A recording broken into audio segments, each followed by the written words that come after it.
Welcome to the Drum Shuffle, a podcast offering insights, perspectives, and conversations for drummers. I'm your host, Jamie Eads.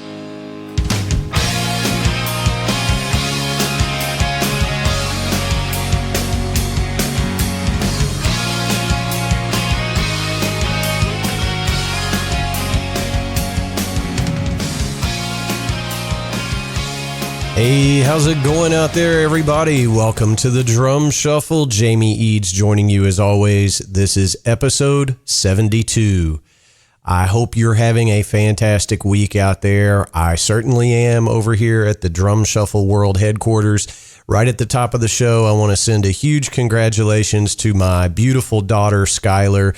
She graduated 8th grade this week, so we are partying here at the Eads house. Skylar is off to the University of North Carolina School of the Arts as a ballet major for their high school ballet conservatory. So I wanted to congratulate my daughter right here at the top of the episode. It's been a big week for us. So I wanted to share that news with all of you. We're proud as we can be of our daughter.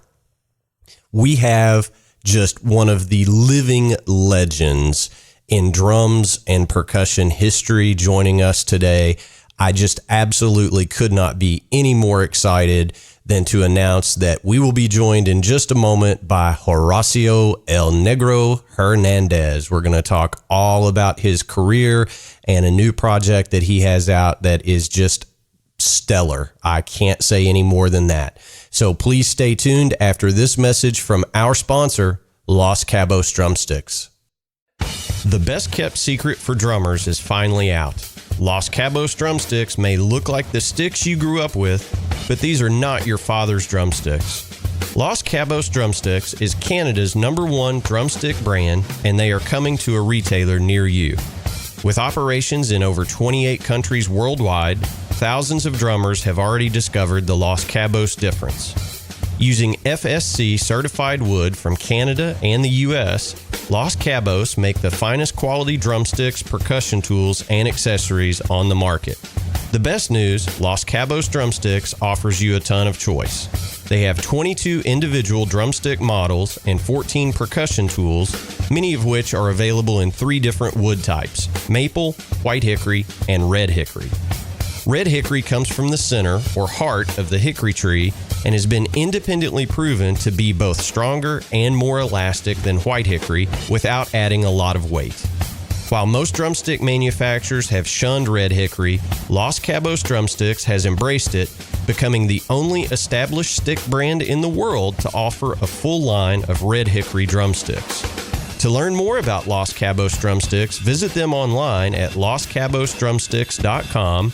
Follow them on Facebook, Twitter, or Instagram, and don't forget to ask for Los Cabos Drumsticks at your favorite retailer. Dare to be different. Join the Red Hickory Revolution with Los Cabos Drumsticks.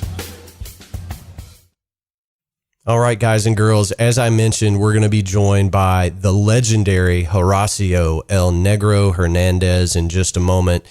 Negro came to the United States from his native Cuba in 1990, and I am not joking when I say this. I don't think he's had 2 solid weeks off from playing on somebody's record, touring with someone since that time. If you know anything about Afro-Cuban music, you know that this is the man. He is a Grammy Award winner. He mentions in the interview that he is still playing in 21 different groups. He has a fantastic new DVD, CD out with his band, Italuba, which is just tremendous. It's available digitally now. The physical copy is coming. But I was just so thrilled to get this guy on the show. He has just been a huge influence on me. It's stupefying what this man can do behind a drum set. And for you rock guys and girls out there, you will certainly remember the great Santana album, Supernatural, from the late 90s.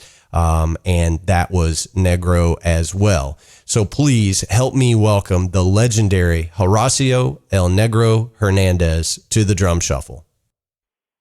Horacio, good afternoon. How are you, sir? Great, Jamie. Great to be with you here at Drum Shuffle. Oh, well, I appreciate you taking the time to do it. I know that your schedule is very hectic. You are a highly in-demand guy, so thanks for taking time to come on our show. You're very welcome. Very welcome, Jamie. So I want to start sort of at the beginning, if we can. Growing up in Cuba, we've had other Cuban drummers on the show before, but I think you have a little bit of a unique perspective being, you come from a musical family, but tell us a little bit about your childhood in Cuba and how you became a drummer to begin with. Yes, as you say, I'm coming from a very, very musical family. My grandfather was a trumpet player of traditional Cuban music, and my father was the biggest jazz freak that Cuba had ever produced. So home was full of music and full of percussion instruments. They were my toys as a kid. I still have a very small pair of claves. With the ones that my grandfather taught me how to play the rhythm of the clave and all of that. So as a little kid, I was always playing at home, but and then I think that I went madly in love with drums since I was born, since the day I was born, because even if at home were other instruments like my grandfather's trumpet or the piano, I was always dreaming with drums and to play the drums, even if they never had a drum set until I was like 12 or something like that. So at age of 8, my father took me to the very first lesson, and it was with the teacher that it was too rigid to teach kids. I mean, to me, it's very interesting how to teach a kid, you have to have a kid having fun the whole time. Right. So he's entertained and he's having a great time. You cannot massacre a little kid with rudiments and you have to do the paradiddle for half an hour and things like that because a little kid only wants to have fun. That's right. So this teacher was too rigid. And I quit. I told my father, this is not what I want. I want to play like Ringo Starr. Of course, yeah. So it was many, as I told you, were many musical influences. There was my father with jazz, but it was too crazy for me as a little kid, listening to John Coltrane or Ornette Coleman or any of those jazz, free jazz luminaries. Actually, it was too much for a kid too. And my grandfather's music, that was traditional Cuban music, it was the music of the old people too. So there was my brother listening to the Beatles and the Stones and all rock and roll and stuff. And that's how I got into music. So if I can tell you a list of drummers that made my path, I will definitely start with Ringo, then Charlie Watts, then John Bonham, then Bill Bruford came with Yes, right, and then from Bruford it was easy to make a bridge with Chick Corea's Return to Forever with Lenny Wright, or with Steve Gadd, then Billy Cobham, Tony Williams, then there was jazz. Right. Already. And then Elvin Jones, and then jazz musicians were playing Afro-Cuban music too. Dizzy Gillespie was playing with Chano Bosso. So that's how I went then into Cuban music through jazz. But the thing is that Cuba is an extremely percussive country. In Cuba, you hear percussion in almost every block every single day. Right. Because the drum is also related to religious parties and to religious life in general. So you hear the drum all day, not only because of people having fun and that, but also because of religious ceremonies and stuff. Yeah? So then at 13, I enrolled myself in the National School of Arts in Havana in percussion, and I went to the school only for 1 year because I was thrown out after a year. And the reason why they threw me out of the school, it was because I never went to any class but the drum class. I was in the drum department from 8 a.m. to 8:30 at night. Yeah. So at the end of the year, the other teachers didn't even know who I was, right?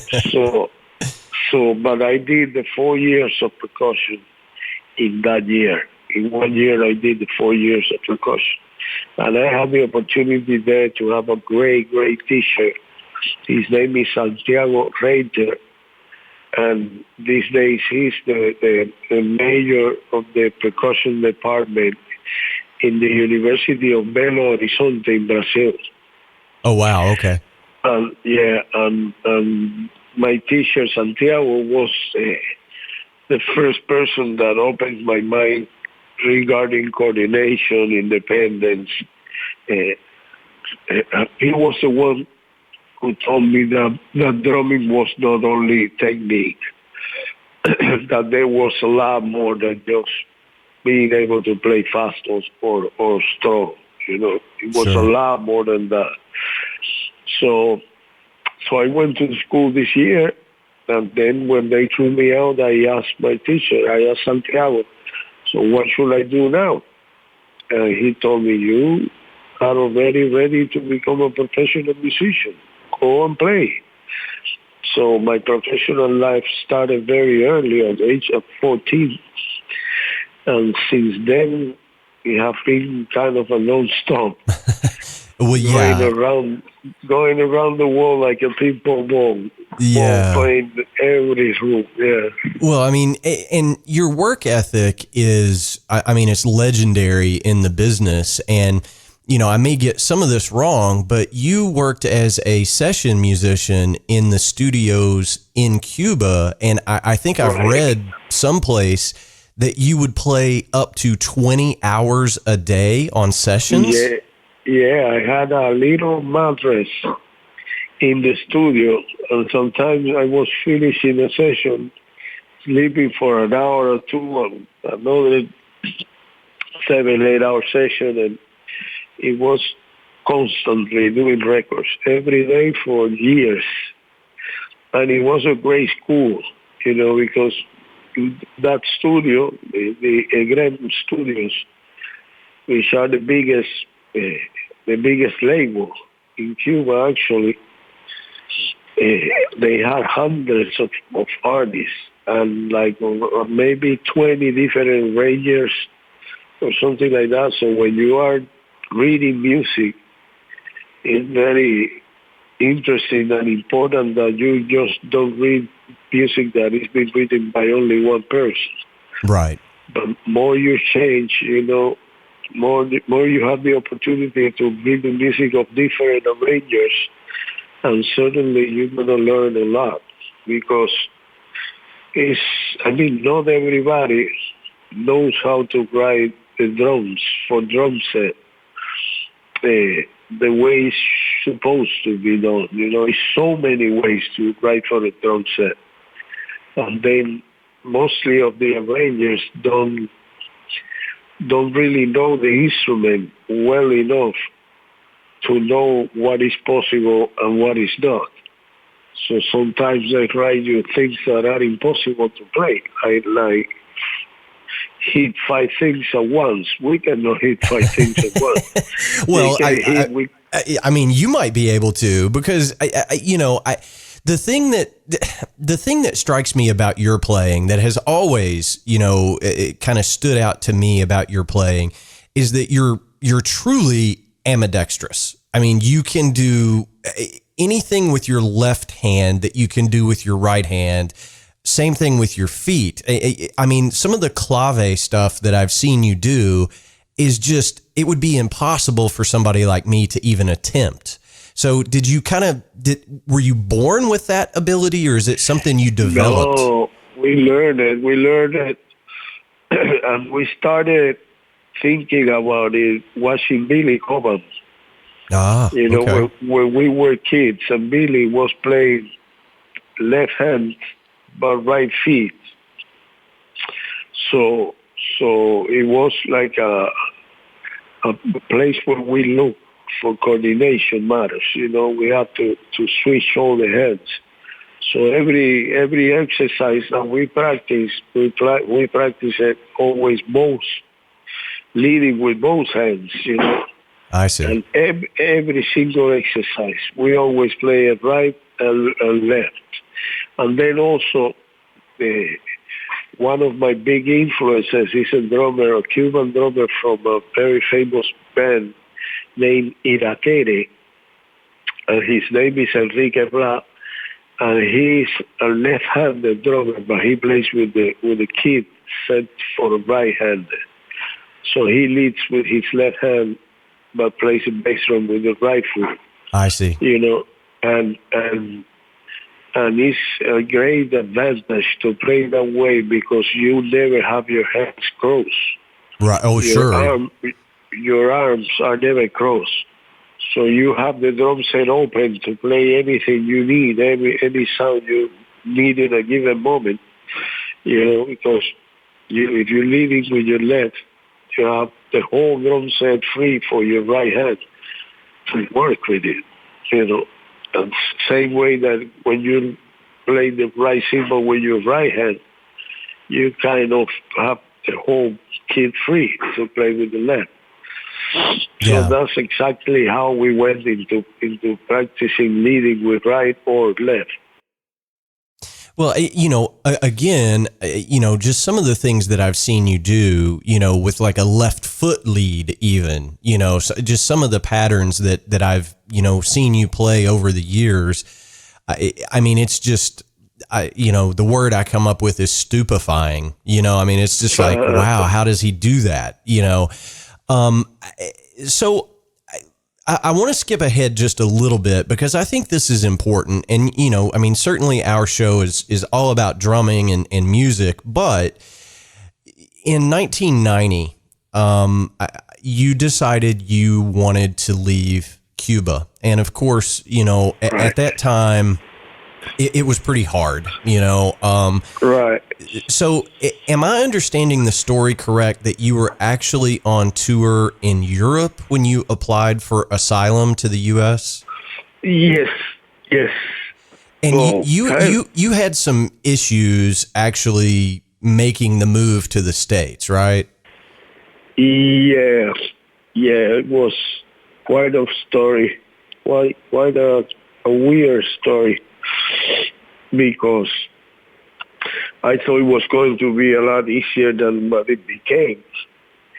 So I landed in Rome and went to the American embassy to ask for a political asylum. And they asked me why I wanted to go to the United States. And I said because I am a musician, because I was a musician, and also because I wanted to be free. Sure. And they told me in the American consulate in Rome, they told me, if you want to be free, you can be free here in Rome. You don't have to go to the United States. And also, you know how many musicians we have in the United States without work. we don't need more. So goodbye, sir. We'll see you soon. Yeah, but that time it was a law for Cubans, only for Cubans. Look how weird thing that if we reach the American soil, then we got the right for the political asylum. Right. So that was how I did it. I reached, U.S. mainlanded, and then asked for the asylum. And that was it. I gotcha. Well, so I mean, The reason I bring it up, it's, I mean, I think there's a lot of things that we as Americans take for granted. And that's, anybody can, go buy a drum set and learn how to play and start forming bands. It wasn't that easy for you to get here and start your career here. So I wanted to kind of point that out. But, once you arrived in the United States, it seems like it was immediate that everybody said, started talking about El Negro, right? I mean, it was Modern Drummer, the MD Festival, and, you were kind of everywhere all of a sudden. But I have a feeling you had to work to get to that point. Well, the work was already done. It was the million hours of practicing that I did not just in Cuba, but also the 2.5 years that I was in Italy. I was teaching at the University of Rome, and I had amazing conditions to practice there. So I was really using my time the best I was able to. I was teaching 6 hours a day and practicing another 6 or 7 hours every day. Yeah. And then as soon as I arrived to New York, and the day after, Paquito de Rivera invited me to play on a record that won the Grammy. So that was the day after I arrived here in the States.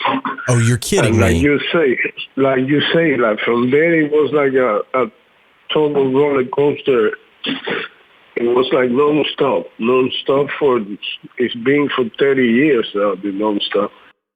Wow. So literally the day after you arrived, you played on a record and won a Grammy the next year. That's crazy. Yeah, exactly the day after. Wow. I mean, that's an amazing story. I didn't realize that it was, the day after you got to New York, you recorded that record. Wow. That's awesome. The record is called 40 Years of Cuban Jam Sessions. Wow. That's so awesome.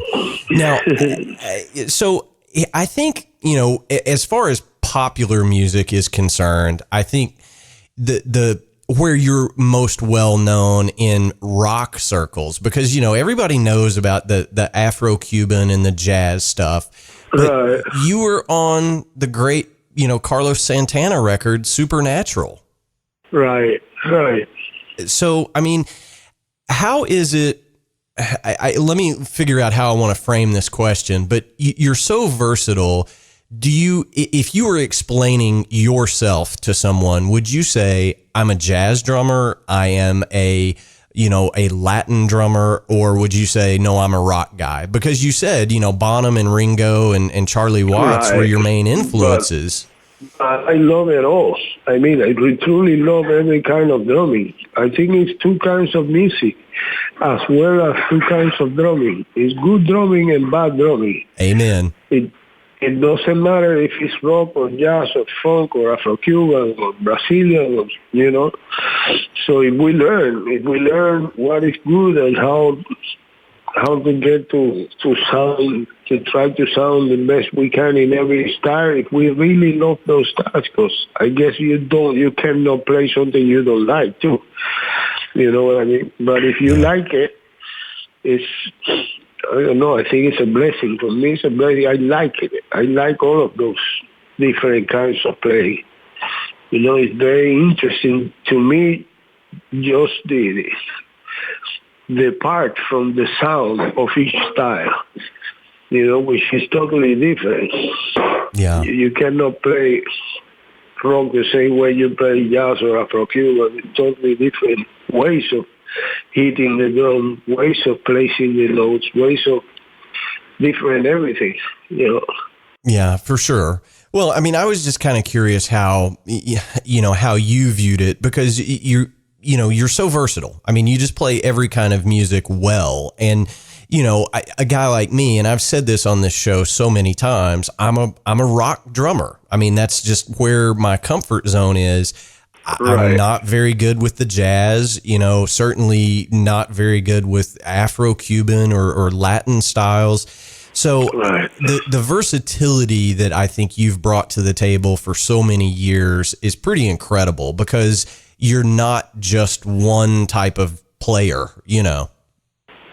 Maybe also probably the drummer I had admired most in my life is Steve Gadd. Oh yeah. You know, and Steve was, I mean, I wanted to be like Steve Gadd. And when I got, for example, to the studio in Havana, that was the feeling I was having. I am like the Steve Gadd of Cuba. I'm recording everything here with everybody and trying to make it sound the best I can for everybody else. So I'm a good soldier, a very good soldier. Yeah, well, I mean, I think that's a very accurate description of you. You know, the Steve Gadd of Cuba, and you know, I think what gets lost on people is just how many records Steve played on. You know, I mean, it's unbelievable how many. Thousands. Yeah, I mean, Yeah. I would challenge anybody, turn on the radio today, and Right. you're not going to listen for more than 10 or 15 minutes until you hear Steve Gadd drumming. Definitely. You know, so it's pretty amazing. Now, Horacio, let's talk a little bit about the new project that you have going here. It is a CD, DVD, big band setting. And when we were talking beforehand, you said it's already available digitally, but the physical release is coming a little bit later on. Talk to me a little bit about that project. This is a project we started 10 years ago at the Auditorium of Rome in Italy with my band Italuba. Italuba is a play on words of Italy and Cuba, and the reason the name appeared, it was because I went to Italy like 15 years ago on what was supposed to be a clinic tour, just a drum clinics. And when I got there were signs all over saying, this afternoon we're going to have a master class with El Negro, and tonight we're going to have a concert of El Negro and his band. And El Negro never had a band before. So I was in a big mess. And the guy who took me told me, don't worry, we make a jam session. And the first day, everybody who had an instrument in town came. And it was like that 4-hour non-stop jam session with 100 people. Crazy, totally crazy. So I told the guy, no, if you want, I play by myself for 10 hours, but don't make me do these jams. And by a miracle, the day after I had off, and they invited me to a jam, and there was the bass player that has been the bass player for Italuba for the past 15 years. And he knew me for the Mother Drummer video with Paritucci and all of that. And then he told me, wow, what are you doing here? I told him, nothing, I'm in this mess, you know. And he told me, I know a piano player and a trumpet player, Cuban guys that live in Italy too, that they are very good musicians. So we reunited, and it was like love at first sight. Boom. And I had to do like 10 clinics, something like that. But at the end of the clinic too, we already had a repertoire, everything. We record there in Italy, and that was the very beginning of El Negro having a band. And the band has been together now for 15 years. We're going to put out soon our fourth record, which is in the mixing process now. But we just released this DVD that it was a project. As I told you, we started with the orchestra of the Auditorium of Rome in Italy. Wow. And when we were in the middle of the recording, the economic crisis hit Italy very badly, and the auditorium was not able to afford the orchestra anymore. So the Auditorium of Rome have no jazz band anymore since then. So the project was in the air. I took it to New York and tried to record it in New York, and also it was a little bit challenging, mostly rhythmically, for the horn sections of the orchestras in New York. So I took it just a year ago back to Cuba, and we found an amazing studio, amazing orchestra, and we planned the DVD and we did it. And already won the Cuba Disco Award, which is like the Cuban Grammys kind of. So now we are promoting in the States and trying to get into the Grammys, into the American and the Latin Grammys here in the States too. Yeah, sure, of course. But it's a big band, as you say, a big band DVD with actually two percussion players, Roberto Vizcaíno Sr., who was my bandmate in Gonzalo Rubalcaba's band for 10 years, and his son, Roberto Vizcaíno Jr., which is a marvelous youngster, a monster youngster, kind of. And with them, on the percussion section, with them, we did it, and it sounds incredible. Actually, I was looking with this format, with these two percussion players, I was trying to let them, I let them play the Afro-Cuban rhythmic structures, and I was more holding the band, playing beats that maybe an American drummer would play it that way more, you know. Right. Sometimes I feel when I play by myself, sometimes, I mean, when I say myself, I mean as only one drummer in the band with no percussionist. Sometimes I feel that it's difficult for people to understand this kind of drumming because it's too many things happening at once. Right, yeah. You know, but when you have a percussionist with you, you can play more in a funk-oriented way or in a rock-oriented way and let the percussionist play the Afro-Cuban stuff, you know? Sure, absolutely. And that way, I think it's more easier. It's easier to understand for not just for drummers, but for musicians in general. It's easier to understand that is a connection in between every kind of music. Right. You know, so that was the idea of the drumming of the DVD kind of. Yeah.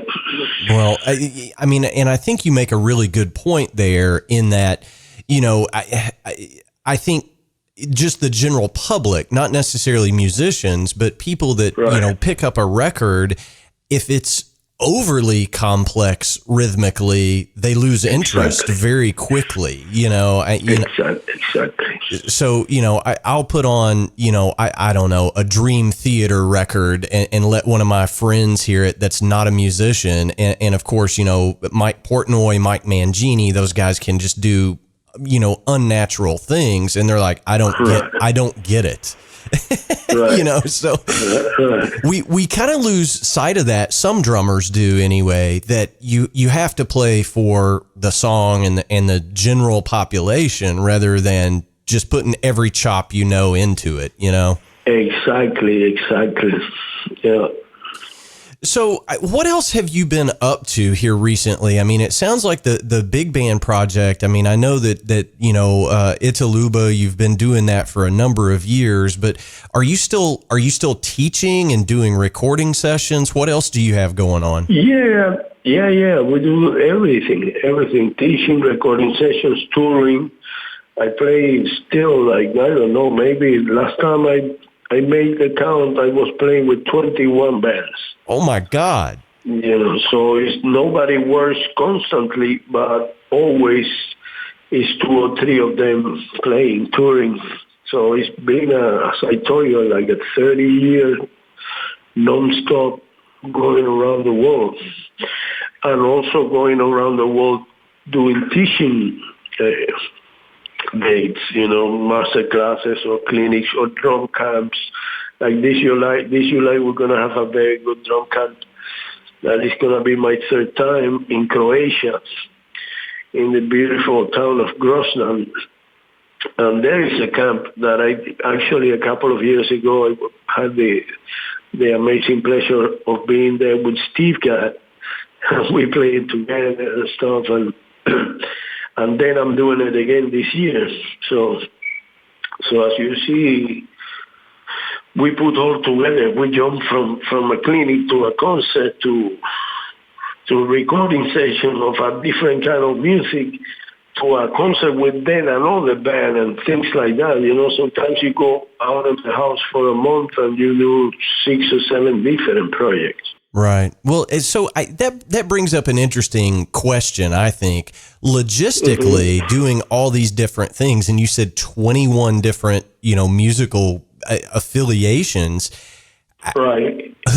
Who takes care of your schedule for you? I mean, it's hard enough for me to do the podcast and play in a band, I can't imagine doing clinics and master classes and recording sessions and tours all the time. I mean, do you ever just sleep? I try. But sometimes it's hard. Sleep is something for the airplane. Right. You do on the airplane. Sure. Yeah. Well, I mean, I guess you get it where you can, but I mean, just staying that busy, now the question is, are you going to keep at it that hard and for the foreseeable future? I mean, obviously you're still a fairly young guy, but I mean, do you want to keep that busy? I don't, Jamie, and the main reason why I don't want to keep this busy is because out of everything, what I really love is to practice, to study, to get into my rhythmic world, and when I get in that zone, I can stay there forever, and I miss a lot that, and certainly, if we don't practice, we are not going to get better. Right. And get better is my goal, my dream always, Sure. To see how we can do to get better and better. Well, I mean, I just can't imagine staying that busy for this long. I mean, and you've really never had a break. I mean, I think some guys who are in just one band, you do a record, you do a tour, and then you take 6 months off just to kind of recuperate. You've never really had any downtime in your career. Well, it's also because of having the amazing fortune of being called by the musicians that I've been getting calls from. How you say no? How you say no to Michel Camilo? How you say no to Gonzalo Rubalcaba? Yeah. Or to Santana? Or you know what I mean? You cannot say no. Yeah. It's too much of a dream happening to turn away. Sure.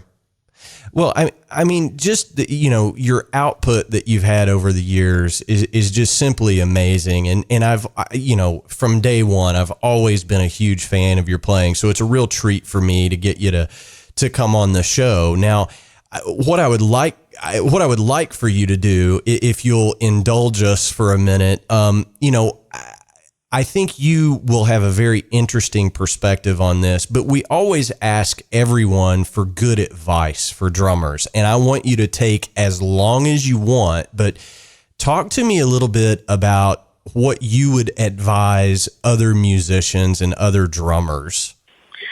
Well, advices are always going to be so many, but to me, it starts with having the conscience that this is an every single day ordeal. This is not one day we practice 20 hours and then we don't practice for 3 days. It's not that way. That would be the first advice. Then to me, the most important word for the drummer is the word precision. We gotta be precise. We gotta work on precision. We gotta work on dynamics. Precision in every dynamic, in every, we gotta be precise when we hit hard, and we gotta be precise when we hit very piano, and then to be constant, and then never divorce from the music. The best drummer in the world, to me, is the one that plays what the music needs. Yeah. All the time. If the music needs one hit, we got to play one hit. And if the music needs 1,000 hits, then we have to play 1,000 hits. So we got to be prepared to be able to play 1,000. But if we play it in the wrong place, we're going to get fired. Yes. So the most important thing is the relation with music. Our personal relationship with music, that it has to be as constant as our practicing routines or practicing schedules. We always have to leave time of the day to listen to music, and to listen to music consciously, not just that the music is playing and it's around us. Yeah, we are absorbing something that way too, but it's nothing like when we sit to analyze somebody's playing, or to analyze somebody's music or how this music was played. It's very important to have a relationship with music, Yeah. So to me, I guess those are the fundamental advices.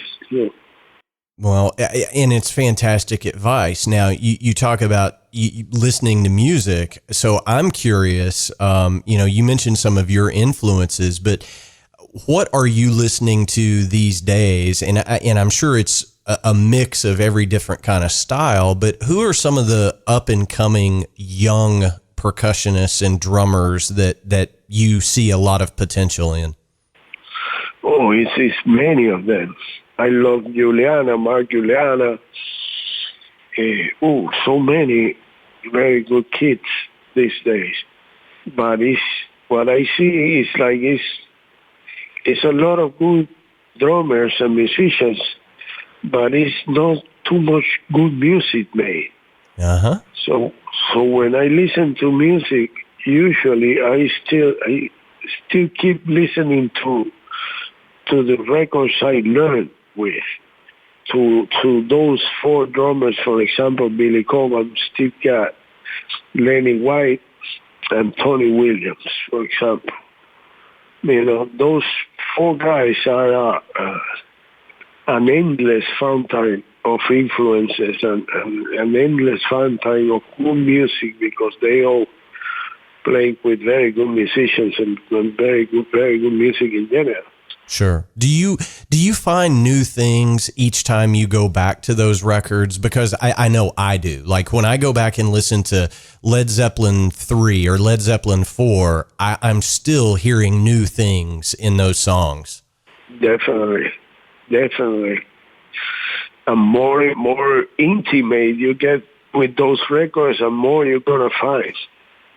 Because, none of that music, it is no two bars that are the same in any of that music. You know what I mean? I do. It's totally spontaneous. So that is something that is very curious, how you learn spontaneity. You know what I mean? Oh, I do. It's no way to copy that. So we can learn how a drummer responds to a bass player, or responds to a melody line, or to a singer, or to a guitar player. How will the drummer respond to the music? But the spontaneity itself, how we learn that is just letting ourselves go and make the music play us instead of us play the music. Yeah. Just react react with the total naturality that you react when you hear something, Absolutely. And another thing that I find amazing, and I want you to speak to this, and I want to be respectful of your time. I'm not going to keep you much longer, but one of the things that I find amazing is the spontaneity aspect is when you have, I don't know, a fill-in guitar player, or you're playing with a new trumpet player for the first time. At least with my playing, I play differently. I react differently to different people, and sometimes it brings out something new in my playing. Do you have that experience? Always. Definitely. Everybody is a universe. Every musician is a universe, and every musician transmits something different than the other. So that's why it's very good to be able to play with so many different people, because you're learning exactly that. You're learning how to react spontaneously with spontaneity to in different ways, in many different ways. It's many formats too. There is the trio, quartet, quintet, until you go to the big band. So of course, all of the sounds that are around you are gonna affect the way you're gonna play every time. Well, I think the universe that you have brought to us over the years and what you're transmitting is just some of the best drumming on earth. Again, I'm such a fan, and cannot wait to get my hands on the new CD and DVD and check it out. We're going to send some folks your way to check that out as well. Please, Negro, keep in touch. Let us know what you have going on. You are welcome on this program anytime. Thank you so much, and it's been a pleasure. Pleasure to speak with you. Well, the pleasure has been all mine, and we'll have you back anytime. Best of luck out there, and we'll be in touch real soon. Great. Thank you so much, Jimmy. Thank you. Talk to you soon. Thank you, Jimmy. Thank you. All right, everybody, that's going to wrap up episode 72 of the Drum Shuffle. What an honor for me, and many, many thanks go out to Negro for taking time out of his extremely busy schedule to come on the show. How cool was that? I'll just say it that way. Just so cool for me, and such an honor to have such a legendary drummer on the show this week. Speaking of the show, I am toying around with the idea of taking some time off this summer. As I mentioned in my intro, my daughter is going away to North Carolina for her high school career starting in August. So I'm toying around with the idea of taking a month or so off. Let me know what you think. Send me an email to thedrumshufflepodcast@gmail.com. I wouldn't want any of you guys to forget about me if I were to take 3 or 4 weeks off. So let me know what you think. It's always good to take a break from things. Again, nothing has been decided firmly, but I am thinking about taking a little bit of time off this summer to spend with the family and get my daughter moved to North Carolina. Now, we have some fantastic guests lined up, so don't worry. We're going to have a show next week and the week after and all that good stuff, so you're not going to want to miss those. So hit the subscribe button on whatever platform you're using to listen in. You don't want to miss any episodes, I promise you that. So hit the subscribe button. The biggest thing you can do to help us here at the Drum Shuffle is share a link with a friend. If you know any drummers or any musicians that would be interested in hearing these interviews each week, send them a link to www.thedrumshuffle.com. It helps us more than you know. Again, our email address is thedrumshufflepodcast@gmail.com. We do answer every single email that we receive. My web address is jamieeads.com, and you can find all of my social media links over there for Facebook, Twitter, Instagram, and I do try to put some stuff out every week, so you can follow us on those platforms as well. Thank you all so much for listening. We simply cannot do this show without each and every one of you doing so week in and week out. So until next time, may your heads stay strong and your sticks never break. Cheers, everybody.